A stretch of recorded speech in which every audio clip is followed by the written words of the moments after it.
Hey guys, my name is Dolph, and as I promised last week in the last video, which was my main clear from last week on my Gunslinger, I'm bringing you guys my Artillerist gameplay from Clown, and this is one of my favorite ores to play, maybe even my favorite, like the actual favorites. I don't know. I have some cool ores, but Art is just so much fun, man. It's like actually so much fun to play. I can really recommend it as an ore or even as a main.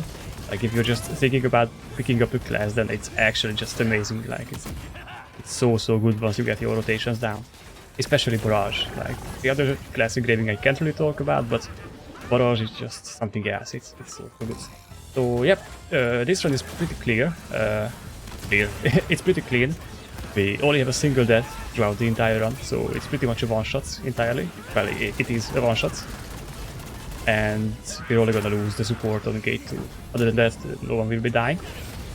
So yeah, as you can see, I'm drinking Whirlwinds. I could do Dark Nades, but we already have one in the group and we don't really need more. The fight is pretty fast, so we're pretty much just speedrunning the fight, honestly. Like, we just started and the boss is already under 100 lines. Yeah. So yeah, in this run I'm mostly gonna be talking about the class, not really the mechanics and stuff. And just what is my thought process and how I'm going through rotations and stuff. But I'm pretty much just greeting as much GPS as I can because, you know, whenever you're like done with your wheelchair skills, I'm just gonna call it wheelchair because that's what I usually call it. You know, you just hop out and you use your counter skill. I don't know the skill names on this class. You use your counter skill, the one on my Q. Then your synergy or your 2 big hit abilities, and then your synergy, so that it's up when you get your hits in. And you just want to make sure that you get all 3 of your human skills, like when you're not in barrage mode, out, so that they actually deal damage, because you know you have damage gems for them. And they actually hit pretty hard. Like my barrage Q spell deals about 10 to 12 million. Usually, if it crits, and that's pretty much the same amount as one of my like gun skills does. So you know you still want to get those out because that's a lot of DPS. But yep, let's talk about some of these mechanics. You know, this is Simon Says. You want to do the thing that he does when he's looking at you, and anything else when he's not looking at you. And this can be a bit confusing when you're first coming in, but what I like to do is you basically look at your spells. You know, they can be in a different order, and I usually memorize 2 of the flexes, like the 2-arm flex and the 1-arm flex. You know, where your character is just standing there flexing their muscles. That's a weird hitbox right there. But yeah, I like to memorize 2 of them, and so that if the boss does one of those, then I immediately know what to press, and if he does something else, then I only need to check 2 of my skills. So that's kind of trivializes the whole mechanic for me, so that's what I like to do. And yeah, I barely talked about anything and we're almost done with gate 1, and I forgot to mention that if you want to see my character, then you can check the description, well, not the description, you can check the pinned comment. That's what I usually do. In the pinned comment you will find an Imgur link, which will contain all of my stuff. But just so I talk about it in the video, this character is 4x3 and it's missing all out attack. I was lazy and didn't have gold either, so I never made the 5x3 yet. But yeah, he's gonna get 5x3 in a week or 2 after Brel. And what else? He's almost full set. He's actually getting the full level 2 set after this. He's using Salvation, of course. And what else? You know, I have like a Salvation 18, which helps a lot with damage. And he is full level 5 gems, except for barrage skills. I have a level 7 gem for that. You know, it's not that expensive, it's like 10k on the UC at the moment. Buy a level 7 gem and you can just roll the cheapest one that you can get. You can even get below 10k. But if you don't have silver to roll, then just buy the gem that you need. And yeah. With transformation classes, like with any class that has an identity that it actually uses, and you can have a level 7 gem for it, it is just so free to get it, you know. 10k gold, and it gives you so much damage. You might as well go for it. But yep, this is my usual rotation. Whenever I have 0 gauge, I would just use my counter, because it's a low cooldown and it gives you a lot of gauge. So you want to like spam it in between skills. You can usually use like 3 or 4 skills before it comes back from cooldown, and like if you maximize the cooldown, then you pretty much go from 0 to 100 with one entire rotation. And then you can just get back into the wheelchair. And if you somehow miss some of your skills, then you can always use your awakening to fill the rest of your gauge, which helps a lot. So what I usually do at the start of the fight, if you were to like watch this back or watch on the other gates what my exact rotation is, I usually do a full rotation, and if I hit everything, then I don't use my awakening. I get into barrage, I send everything out. You know, I use my Q, then E, then W, and then Q again. Get out and do the rotation again. But if I didn't use my awakening in the first rotation, then I will use it for the second one, which pretty much allows me to like immediately get back into the wheelchair, and and it just does so much burst damage. It's so good. You can see that our group is pretty much the same on all of the characters. Everyone is 1490, I think. 20 weapons, around 50ish weapon quality, except for the Gunnesser. Gunnesser actually is one of my dear friends, Spoon. He has 100% quality on his weapon, which is fucking insane. I don't even know what to say. Like that's just absolutely insane. And it's only his ult, so I told him he should main swap to Gunnesser just because of that. At least I would, if I had a 100% weapon, but yeah, it's up to him, of course. But yeah, here we go. This is gate 2. This is probably, well, it's really hard on melee classes where you need to do positional damage unless you front attack. Like, front attack is pretty easy, and back attack is rough. Back attack is really hard. And usually in this fight, Hitmaster classes tends to have a much easier time. So for example, Artillerist is one of them. You don't need to deal positional damage. By the way, this mechanic, when he goes up in the air and places balls under you, you can see it on the minimap where the balls will appear again. So if you just take a quick look, when the balls start falling down, you can see where he will appear again. So if you have skills like Artillerist or like Sorceress, if you wanna land a quick Doomsday or something, you can see where the balls will appear, and you can just do it preemptively. And yeah, one other thing about this class, which I realized is, the turrets actually deal an insane amount of damage, especially if you have good uptime on them. And by good uptime, I mean that if the boss stays in range for the entire duration of the turrets, it actually really adds up. It matters a lot. It matters pretty much just as much as hitting your other skills. You should always try to aim to place your turrets so that they can keep dealing DPS to the boss. But you know, it's well, especially in these gates, it's not that easy to do, because the boss just likes to jump around and sometimes just suddenly appear on the other side of the map and stay there for 2 minutes with his back to the wall, so you can't back attack you. Yeah, this fight is just something else. It's fun, don't get me wrong, I like this fight a lot, but it can be really miserable as a back attack class. Thank God I'm not... I actually only have one back attack class in my roster, I think, right? Well, you can consider Mayhem's Worker a back attack class, but I also have a Death Blow Striker, which is probably an easier one of the back attack classes, like probably the easiest, I guess. But other than Moon Reaper, or Lunar Reaper, sorry. Yeah, that blow is not that bad. And yeah, you can see that even on 4x3, I'm dealing so much damage. Like, I'm hitting for 12 millions with one of my 6 damaging skills. It's just so good, man. This class is absolutely broken right now. It might get nerfed in the near future, like there is a balance patch coming up soon, which could be impacting Artillerists, at least the barrage build. But you know, even if they nerf the damage that Artillerist deals by, like, I don't know, up to 7%, I think it's still going to be completely fine. Like, it should stay fine, but you know, this is only my ult. I don't want to say anything that would impact the class too much. Like, of course, I know that I'm not that experienced with the class. Like, I've been playing it for a few months. You know, he's at 1490 in my roster. He's one of my main 6 characters, so I do play him a lot, but not as much as if you were to be like an artillerist main. So I don't want to sound like smart or anything, I'm just talking about my experience. But yeah, if you have any other thoughts, like if you want to add something to this chain of thoughts, then yeah, make sure to leave a comment or something, we can have a discussion. I'm always down to talk about anything regarding the game or the video, so really, if you have anything to say in the comments, just leave a comment and I will do my best to reply. I usually reply to almost every single comment that I can. So yep, we're done with the maze. I've not been talking too much about the fight, mainly about the class.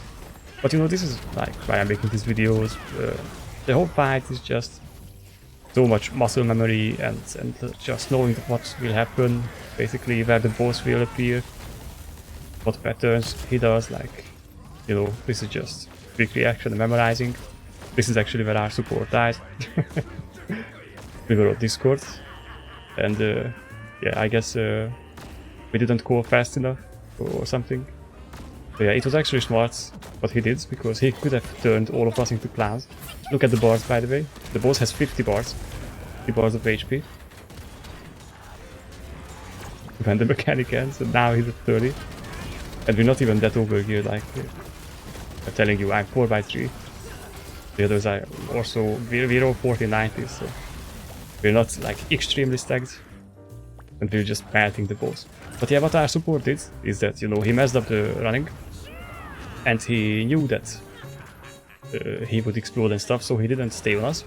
And he would just rather run outside and die without the explosion happening, so that he doesn't turn us into clowns and we all die. So it was actually really smart by him. He did the right thing. Maybe we could have gotten away with him getting exploded, like with the gauge, getting some gauge. But this was the smarter play, like we weren't going for deathless, so he did the right thing. He might have saved the run, basically. But yep, the fight is about to end. I'm using my awakening because it's off cooldown. This is again, you can see on the minimap that he will appear on the same position where he went away after the balls are done. And he even stands there for like 2 seconds, so if you have anything that you can cast preemptively there, then it's pretty much guaranteed to land. And yeah, I actually can't reach him here, but my teammates kill him. And yeah, that's G2. Pretty clean. This was the only death in the run. G3 we will, I believe at least, we will do first try without any deaths. Yep, this is the party I've been playing with for a long while. I love playing with these guys, they are actually really fun to play with. They are also really good at the game. Usually, not every single time, but we usually one-shot the raid, even on like weak characters. In the early weeks we were doing them on 1475 characters with 4x3, and we were getting away with it, so we did clear. It's not impossible, you just, I guess, need some experience, you need some practice. You need confidence. And yep, it's only been 13 minutes and we're already on gate 3, so this is actually a speedrun. And also this is from this week, by the way, like currently it's Friday for me. And the run happened on Wednesday, so it's been 2 days. And I'm also, well, like Stoops would say, I'm fried as shit right now. I've been up until 5 AM in the morning. Yeah, 5 AM in the morning, yep. Because I was watching the Game Awards. You know, it started at 1:30 AM, I think, my time. And I really was curious about what nominees will win, and also the game trailers. It was awesome. If you haven't seen them, I recommend watching it. It's awesome. I love the Game Awards every single year. I stay up and watch it. But yep, let's keep talking about the gameplay. You know, this is Mario 1. We're pretty much just trying to make space for the person who's going in for Mario. And if we can, then we keep DPSing the boss. You also want to get rid of the tower as soon as you can, just so that it doesn't stay. Because like it can die, I think, over time, in a minute or something. And you know, if it explodes, during you doing the running in curtain call, you could get stunned in between souls and just die. So yeah, that's not good. So whenever the person is done turning into a clan, then you should try and clear the tower immediately, unless you're like super into doing DPS. Doing DPS is fine, but you know, before showtime you can only do so much DPS. Like you can only go to 90 bars. You can see we're already at 100 bars, so we can only do 10 more. So it's not really something you want to greed too much for DPS. As long as you finish getting to 90 bars, until the end of the second curtain call, then you're good, which you can do on item level with 4x3. So maybe you just want, if you have good stagger, by the way, you have just one class that does really good stagger, like let's say Gunlancer, and they are not doing Mario 1 or 2. They can easily do 3, by the way. I do 3 on my Gunlancer. Then you know they can just bring dark grenades into the whirlwind, which help you a lot pushing DPS, like a lot. Do not underestimate how valuable dark grenades are. And you can also bring 1 or 2 extra pins or something instead of Panacea. If you like really struggle with DPS, and if you're confident with showtime, then you can also use Nidalee after showtime. It also helps you push DPS. You know, like once you get more confident with the fight and your classes, this fight becomes so much easier. I really like Clown, and the main reason I love this raid is because it's a 4-man raid. I think it's awesome that you only have together 3 other people that you trust, and you can just do the raid together. And you know, if you want to teach someone else to do the raid, then you only need like a few people who are like experienced, and you can take your time teaching that one person. But it's much harder to teach like 1 or 2 person a raid, 1 or 2 people, a single raid. Oh, I almost died here. I was slow. In like 8-man raids, it's much more difficult because you need more people, and it's hard to organize the raids to like have people who have free time. Like Gunlancer had to do 180 there. That was clean, he did survive. So yeah, my point is that I just love 4-man raids because it's much easier to organize runs. That's why I'm really excited about getting Triangle in the near future. I think it's after Heartbreath, right? Heartbreath Shaza, which should be like best case in 3 months, I would say. And maybe like 1 month after that we can get Triangle. I have no clue. I'm not a Korean player, I just watch a lot of Korean streams. That's the only source of information I have, I guess. But yeah, this is what I'm doing here is very, very greedy. I should be getting Gauge for Mario, but I just wanted to pump out some more DPS, which, like, you know, turned out fine. If you're not that experienced, then you don't want to do that. As soon as your Mario starts, you should just go to the tower and start getting your Gauge as soon as you can, so that you make it into the portal. But I've been doing Mario 3 since release, so I'm very comfortable with the entrance and the entire Mario as well. So yeah, I don't know what to say. I talked about this Mario in my last video, and for me the only difficulty of this Mario is, like, you know, jumping over the bombs, especially if you get the low ones like this one. And other than that, it's the ball at the beginning, the first ball on the first platform. That's the most dangerous one, and you kind of have to get the timing right there, because if you are not a swiftness class, then it's actually really rough doing that jump, because I don't know, if you haven't played platform games before, like Hollow Knight and stuff like that. I played a lot of Super Meat Boy and things like that. Super Meat Boy is actually a fantastic game, by the way. If you haven't played it, then you should give it a try. Yeah, so you have to jump before the ball lands on the platform, so that you like land on the platform exactly as it bounces, so you don't get bounced off, basically. But okay, not exactly, but exactly after the bounce, so that you don't get hit. I'm very low HP here. I almost lost my salvation stacks, which would have sucked. That's why if you're playing salvation, then you should always try to stay at least above 50%, so that you don't accidentally lose your stacks. Yeah, I'm trapped for this curtain call. Whenever this starts, one of the 2 people who run usually call that they are going top. Just because, you know, running top here is very, very rough. Like, you can get fucked by the hooks so hard. There's like, I think, multiple cases where you just pretty much can't run through the top. So, unless you spacebar through them, which can be... It's a very 50-50 thing to do, it's very risky. And if you miss it here, then, you know, you just... you practically kill your teammates with that. You don't want to do that, so you just run both of you, and one person calls that they are going top. Here I'm reading DPS again, and I realize that I'm not in a good place, so I just spacebar away, but still get the gauge, and I managed to snipe 2 of my teammates, so it was basically a first case. I just did the worst thing I could have. We're trying to burst the boss, but we realized that it's probably not gonna happen, so we just wait on DPS and do the actual HP flip mechanic. I'm being a bit greedy here, you know, if you see what the boss is doing, then you can go really low on HP, and I also had a shield, we also had support alive, so I just went for like almost the max HP flip. But yep, that's the first part of G3, and here comes the hard part, the bingo. And yeah, I mentioned this in the last video, but I guess I'm doing more of this, so I'm gonna play this in every video.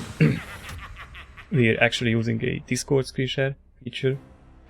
You know, I'm playing on my main monitor, and on my second monitor I have max roll open with the bingo assistant tool. And I basically just do the bingo there, which helps us, my friends can just watch the stream on Discord and see the bingo and where they should be placing the bombs if they get the bomb. It helps a lot with bingo, and like, you know, it's even if you're experienced with this fight, it's just such a weird mechanic. Bingo is like, I don't know how to explain this, what I'm thinking of, but I don't feel bad doing this, I guess is what I'm trying to say. Like, I think it's not that much of cheating. Of course you can consider this cheating, like it's not part of the game, so yeah, I guess it's cheating. Completely fair to say that. But yeah, I don't feel bad, because it helps my fish brain, I guess. You know, like, I'm not a dumb person, like I know I'm not an idiot, but you know, some things with my brain are just so weird. Like, yeah, like this moment, I just fucking can't. I don't know what I'm trying to say, basically.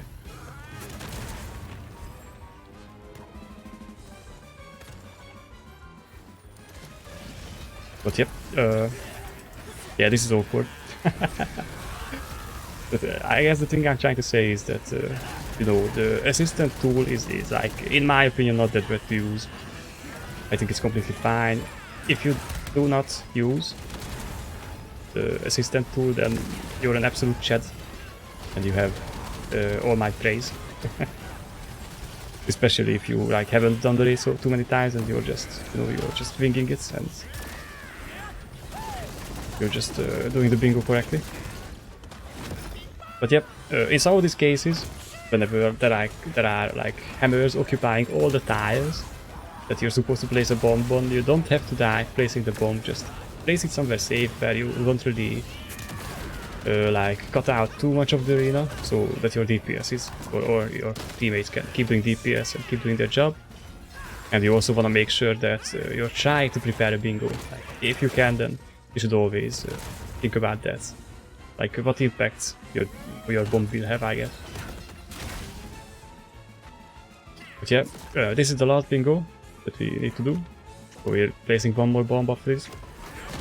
It's a bit chaotic because we placed 2 very random bombs that I was not expecting for. Better. But yeah, we're placing the last bomb. And that's a bingo, yep.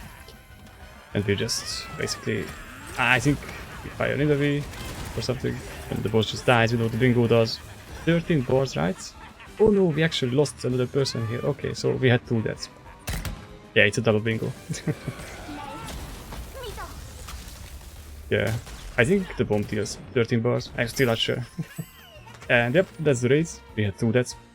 Pretty clean run, not a deathless. I've had 2 deathless clears so far. no clue on what characters do. And yep, this is the clear for this week, I guess. We all got, well, no, I got Uprights, I got Gunlasser, I got Fighter. You know, Gunlasser is kinda hard on Gate 3. It's not easy. It's actually probably one of the hardest classes to play on these raids. That is Gunlasser. And yep, I got my full set with this run. I was missing only 5 horns. I think that's it. If you think I missed anything, then please let me know in the comments and I will try to answer that, I guess, or add it to the pinned comments or something. And yep, thank you guys very much for watching. Hope you enjoyed, hope this video helps at least someone. And yeah, next week I'm gonna be streaming, hopefully, my Brer runs. I have 2 Brer runs. You know, Brer Shot, a new raid that's coming out. I have a run for I have a group, my Paladin, and also for my main. My main is going to be doing Pro Cull apparently. And yeah, we're going for Gate 6, so it's gonna be very exciting. I can't wait. I really wanna do the raid already. I want to jump into it, and it's gonna be so much fun. So yeah, I hope you tune into my Twitch stream. There's a link in the description and in the pinned comment as well. So make sure to give my Twitch a follow as well. Thank you guys, and I will see you all the next time. Bye bye.